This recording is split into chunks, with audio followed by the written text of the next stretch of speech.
آج ہم ضرب کلیم میں علامہ محمد اقبال کی نظم دین و تعلیم کو پڑھیں گے،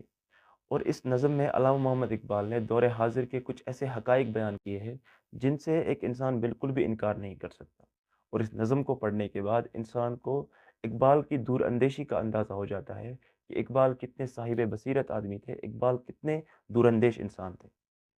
تو علامہ کہتے ہیں کہ مجھ کو معلوم ہے پیران حرم کے انداز ہو نہ اخلاص تو دعوائے نظر لاف و گرا۔ علامہ کہتے ہیں کہ یہ جو آج کے ملا ہے، یہ جو آج کے علماء ہیں، جو اپنے آپ کو عالم کہتے ہیں، جو اپنے آپ کو علماء کہتے ہیں، جو آج دین کے ٹھیکیدار بنے ہوئے، جو آج علم رکھنے کا دعویٰ کرتے ہیں، یہ جو لوگ ہیں، میں ان سب کی رگ رگ سے واقف ہوں۔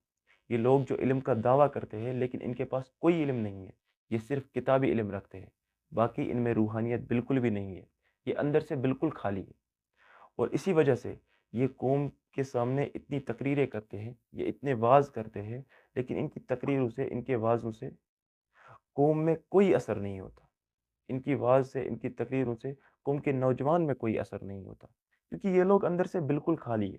یہ لوگ امام غزالی کی طرح نہیں ہے، یہ لوگ مولانا رومی کی طرح نہیں ہے، یہ لوگ خواجہ اجمیر کی طرح نہیں ہے،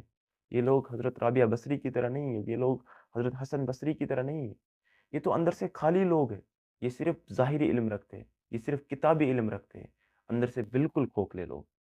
اور پھر کہتے ہیں اور یہ اہل کلیسا کا نظام تعلیم ایک سازش ہے فقط دین و مروت کے خلاف۔ اور یہ جو آج کا کنٹمپریری ایجوکیشن سسٹم ہے،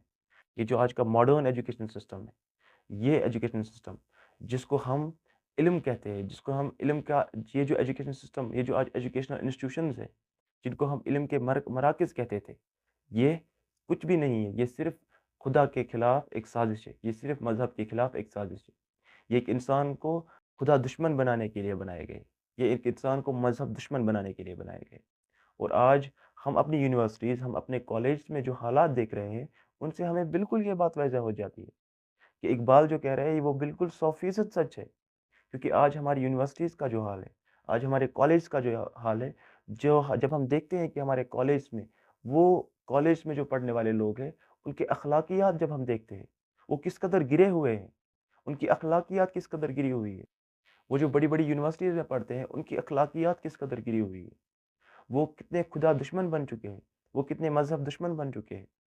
تو ہم جب یہ دیکھتے ہیں تو ہمیں یہ بات کہنے میں کوئی بھی شرم نہیں ہے، یہ بات کہنے میں ہمیں کوئی بھی ہچکچاہٹ نہیں ہے کہ اقبال بالکل سچ کہتے تھے۔ یہ جو آج کا جو نظام تعلیم ہے، یہ مذہب کے خلاف ایک سازش ہے، یہ خدا کے خلاف ایک سازش ہے۔ اور اقبال پھر کہتے ہیں اس کی تقدیر میں محکومی ہے، مظلومی ہے قوم جو کر نہ سکی اپنی خودی سے انصاف۔ اور ایک ایسی قوم جو اپنی خودی کو بیدار نہیں کر سکی، جو اپنی خودی کو پائے تکمیل تک نہیں پہنچا سکی، جو اپنی خودی کو سمجھ نہیں سکی، جو اپنی خودی کو پہچان نہیں سکی، ایسی قوم دنیا میں کبھی طاقتور نہیں بنتی، ایسی قوم دنیا میں کبھی طاقت حاصل نہیں کرتی، بلکہ ایسی قوم صرف مظلوم ہوتی ہے، ایسی قوم صرف محکوم ہو سکتی ہے، ایسی قوم کبھی حاکم نہیں ہو سکتی، ایسی قوم دنیا میں کبھی طاقتور نہیں بن سکتی، ایسی قوم صرف غلام بن سکتی ہے۔ اور پھر آخر پر ایک ایسی حقیقت اقبال کھولتے ہیں، اقبال کہتے ہیں فطرت افراد سے اغماض بھی کر لیتی ہے، کبھی کرتی نہیں ملت کے گناہوں کو معاف۔ اور اقبال کہتے ہیں کہ قدرت کا قانون یہ ہے کہ جب اگر ایک قوم میں کسی ایک شخص سے گناہ ہو جائے، اقبال کہتے ہیں اگر ایک قوم میں کسی ایک شخص سے گناہ ہو جائے تو شاید اس گناہ کو معاف کیا جا سکتا ہے، اس گناہ کو نظر انداز کیا جا سکتا ہے، لیکن جب ایک پوری ملت گنہگار ہو جاتی ہے، جب ایک پورا نیشن گنہگار ہو جاتا ہے، جب ایک پوری قوم گنہگار ہو جاتی ہے تو اس کو معاف نہیں کیا جاتا۔ اور آج ہماری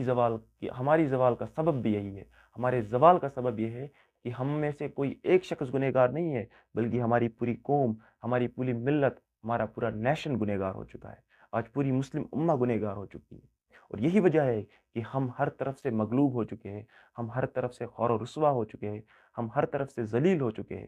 ہم ہر طرف سے مظلومیت کا شکار ہے، ہم ہر طرف سے محکومیت کا شکار ہے۔ اس کی وجہ یہ ہے کہ ہم میں سے کوئی ایک شخص گنہگار نہیں ہے، بلکہ ہماری پوری قوم گنہگار ہے، آج ہماری پوری مسلم امہ گنہگار ہے، ہماری پوری ملت آج گنہگار ہو چکی ہے۔ اور قدرت کا قانون ہی یہ ہے کہ جب ایک پوری ملت گنہگار ہو جاتی ہے تو ان کو زوال کا شکار کیا جاتا ہے، ان کو عذاب میں مبتلا کیا جاتا ہے، ان پر عذاب مسلط کیا جاتا ہے، ان پر جو باطل قوتیں ہیں وہ مسلط کر دی جاتی ہے، ان کو محکوم کر دیا جاتا ہے، ان کو مظلوم کر دیا جاتا ہے، ان کو غلام بنا دیا جاتا ہے، ان کو طاقت دنیا میں نہیں دی جاتی، کیونکہ وہ پوری قوم گنہگار ہو چکی ہے۔